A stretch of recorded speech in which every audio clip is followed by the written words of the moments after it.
नाज़रीन, पाकिस्तान में आजकल एक तरमीमी मैच चल रहा है और ये मैच इस वक्त जब मैं आपसे बात कर रहा हूं तब भी ये मैच जारी है और हम तरमीम खेलते जा रहे हैं और इस मैच का असूल कोई नहीं है।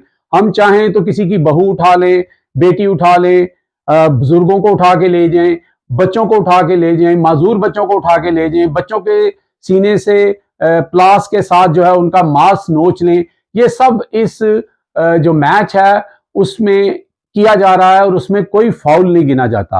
लेकिन इस दौरान एक वीडियो मेरे नजर में आई है और मैं वो आपको दिखाना चाहता हूं। वो वीडियो आप जरूर देखें और आप अंदाजा करें कि इस वीडियो के अंदर जो खिलाड़ी है और वो देख कर मैंने वो जो सबसे नीचे एक छोटा सा दाना होता है ना वो मैंने उठाया है। अभी उसमें जो काबिल और बड़े मजेदार और बड़े जो है ना जबरदस्त किस्म के जो देख के दाने होते हैं ना वो मैं आपको नहीं दिखा रहा। एक बहुत ही नीचे जो थोड़ा जल भी जाता है, जिसकी इतनी वो वक़्त नहीं होती, वो दाना मैं आपको दिखाने जा रहा हूं। अगर उस दाने का इतना जोर है, उस दाने की इतनी आकड़ है, उस दाने का जो सोचने का अंदाज है, या उस दाने को ये लगता है कि ये पाकिस्तान तो उसके लिए बना है, ये तो उसके बाप की जागीर है, तो फिर आप देख लें कि जो दाने ऊपर हैं, जो जिन पर स्टार लगे हुए हैं, जो यूनिफॉर्म पहनते हैं, जो अदालतों में बैठते हैं, जो असम्बलियों में बैठते हैं, जो सेनेट में बैठते हैं, उनकी क्या हालत होगी। क्योंकि इस तरमीमी बिल में अवाम के लिए कुछ नहीं है, जो कुछ है देख के इन दानों के लिए है। ये वीडियो देखें और फिर आप मुझे बताएं क्या मैं गलत कह रहा हूं या मैं सही कह रहा हूं।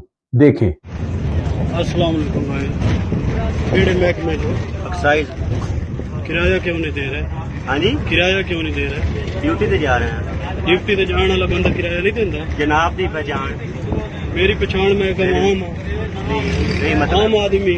अच्छा, आम आदमी किराया देता तो पुलिस वाले नहीं देंगे? ये मतलब आम से ड्यूटियां रोड चेकिंग ते आए। रोड चेकिंग तू तेन की ठालटी है तू रोड चेकिंग दे किराया नहीं दे रही हुई है। टीम तेरी खड़ी है, टीम का मैं जवाबदार नहीं, तू मैनू किराया क्यों नहीं दिता? तू कोई आवाम दा, तू मेरे उत्ते अफीसर लगो है। तू किराया नहीं देना? तू दसना, तू मेरे ते अफीसर है। तू दसना, तू अफीसर है। भाईजान एदी टिकट काट किराया दे। तू अपना मैनू तारुफ करा ना भाई। मैं आम आदमी हां यार। तू आम आदमी है तो मुसलमान है, पंजाबी है, पाकिस्तान दा रिहायशी है, किराया दे ओनू। वजह मैं नहीं देंदा किराया। क्यों नहीं देंदा? तू दस। तो तू किराया क्यों नहीं देंदा? जेब फाड़ के दे दे यार, टिकट काटे किराया दे। तू काट के दे दे ना, तू किराया दे, तू काट के दे। तेरा नाम की? इस नु बंद कर जेड़ा तू लई खा। तू नाम दस अपना, तू अपना नाम दस। इनु बंद कर, तू नाम दस अपना। ओए इनु बंद कर, मैं आखिया तू अपना नाम दस। तेन मैं रोकी जाने, इनु बंद कर, मैं तमाशा बना। तू अपना नाम दस, किराया ना देवा ना बदमाशी करन दियो। इनु बंद कर, बदमाशी तू करन ना।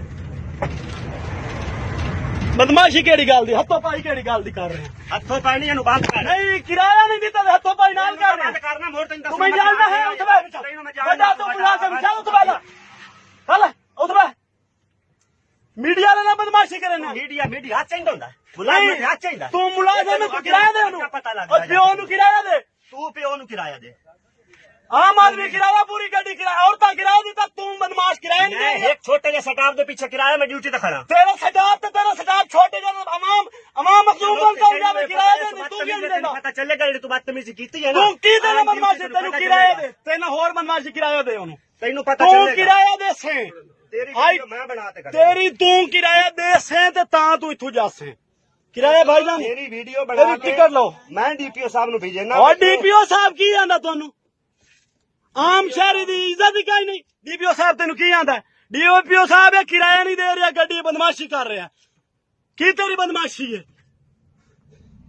ये वेखो जी, कूड़ी पुलिस बनी हुई है, पैसे देने नहीं, किराया देने नहीं, तो बदमाशी रोडा ते करते ने हर बंदे नाल।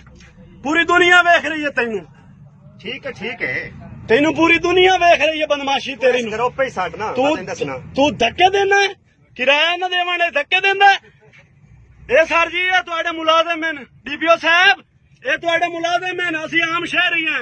ਇਹ ਵੇਖੋ ਜੀ किराया ना देवाने जी, मेरे नाल ज्यादती हो रही है, तेरे नाल वड्डी ज्यादती। जी नाज़रीन, आपने देखा कि रियासत की इस देग का एक अदना सा दाना अगर वो इतना उछल सकता है, वो इतनी रौनियत रखता है, वो समझता है कि ये मुल्क उसके बाप का है, वो क्यों दे किराया?